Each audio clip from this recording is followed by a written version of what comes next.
هەر سەبارەت بە هەڵکردنی ئاڵای کوردستان لە بینایەکێک لە شارەوانیەکانی تۆرنتۆ بەڕێز چەتۆوانی سەرۆکی ماڵی کورد لە تۆرنتۆ ڕاستەوخۆ لەگەڵمان دەبێت. بەڕێز چەتۆ، ئەم کاتت باش، گەلێک سوپاس بۆی ئامادەی لەگەڵمان. فەرموو سەیدا پرسیاری خۆت بکە و دواتر منیش پرسیارم هەیە لە بەڕێز کەکی چەتۆ سلااو بۆتە پیرۆز بە یعنی ئەو پیرۆزباهیش بۆ تۆرۆنتۆ لێ ئەمژی بوێ هەستکن گەلێک دڵخۆشت بن جە هەولێرێڤە کەیفامەتێک و ئەو ئاڵا کوردستانê li şaredariyekî Toronto hatiye bilindkirin çi hest li gel revenda Kurdî her wiha Kanadiyên ku dostên Kurdin peyda dike ev yek. Fermû. Gelek spas bo vê derfetê jî mamosta û xuşkê hêja jî diyar e îro rojeka dîrokî bû li jiyanê rewendê Kurdî li temamê Kanada û li bajarê Markham rastî Markham şareke ser bi herêmê Ontarioye ez nê daneme ku em alaya Kurdistan wê derê bilind kin wekî nîşandanek bo piştgirî bo dozê gelê Kurd wekî lobîkirdinek ew jî ku beşeke li çalakiyê mala Kurd li Toronto. بەڵێ بەڕێز چەتۆ بۆ خۆتان دەزانن کامە یەکەم جار نییە ئاڵای کورد لە شارەکانی ئەوروپا هەڵبکرێ. دەمانێت بزانین ئەمانە چ کاریگەریەک یاخود پاڵپشتیەک دەبێت بۆ دۆزی کورد. بەڵێ ڕاستە فەرمونون ئەمە جاری دووەمە لە ساڵی 2009 ئاڵای کوردستانی ئاڵای پیرۆزی کوردستانمان هەڵدا لەسەر باڵەخانەی شاری گەورەی تۆرۆنتۆ ئەو دەمە ئێمە هەوڵە دەین لۆبیکردن و هەوڵی شەدەین کە نامەیەک بنێرین بۆ حکوومەت و پەرلەمانی کەنەدی کە ئێمە وەکو گەلی کوردستان مافی چارەنووسمان هەیە مافێکی ڕەوایە ئەگەر ئەم مافە ڕەوا بێ بۆ گەلانی هەموو دنیا دەبێت ڕەواش بێ بۆ گەلی کوردستانیش هەر بۆیە هەوڵە دەین لە هەموو دەرفەت و فرسەتێکە ئاڵای کوردستان هەڵدەین شانی گەلانی کەنەدا و حکوومەت و پەرلەمانی کەنەداش بدەین کە ئێمەش ئەو مافەمان هەیە کە ڕۆژێک لە ڕۆژان بگەین بە مافی چارەنووس و حتا مافی سەرخەبوونی گەلی کوردستانیش. کەکێ چێتۆ کورمانجیەکی gelekî xweş û soraniyekî gelekî xweş tu daxifê yanî hildana ala Kurdistanê ji ber got Toronto bajarekî gelekî giring li Kanadayê bajarekî navdarê Kanadayê gelo hildana ala Kurdistanê li wê derê ba dostên Kurd ê Kanadiyan jî hestekî çawa durist kir her wiha li wê şaredariya ku ve ala bilind kirî. Fermokekê çi tu? Belê diyar e hestekî pir bilind nîşandan îro bi delîlê ku îro çend berpirsiyarên siyasî û berpirsiyarên civakê din jî xeyrî Kurd amade bibû û piştgiriya xwe û hawsozî û hawpeymaniya xwe nîşan dan ji bo daxwaziya rewayê gelê Kurd. Nawan da çend endamê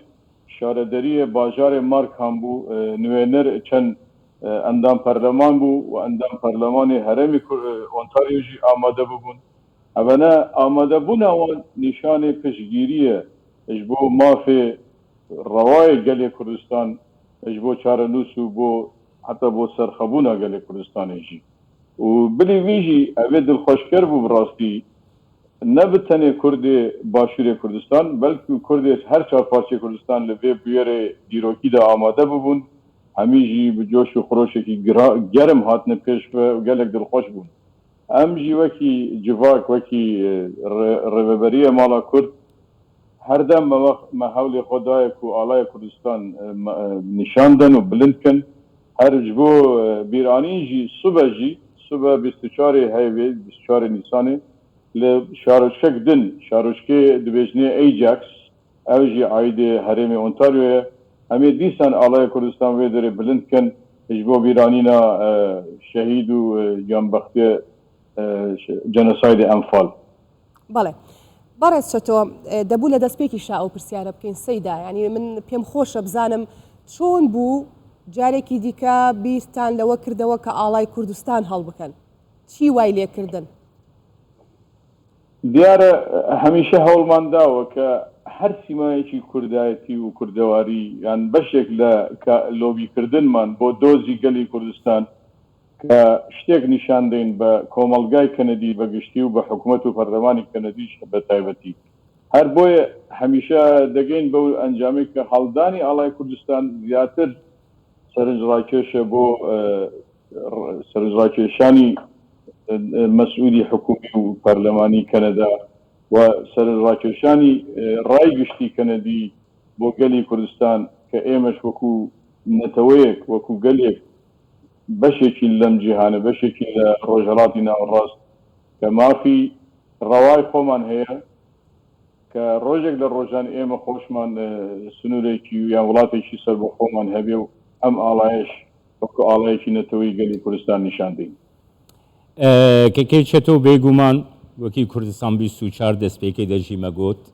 ئەم گەلەکی دڵخۆشن و پیرۆزباهیا وەدەکن بڕاستی وەکی ڕەڤەندا کوردی لە تۆرۆنتۆیە لە کانادای تەواییە ڕەڤەندا کوردیا و لە دەرڤەی کوردستانەژی بێگومان لێ گەلێکی نۆرمالە ئەم وەکە کوردستان 24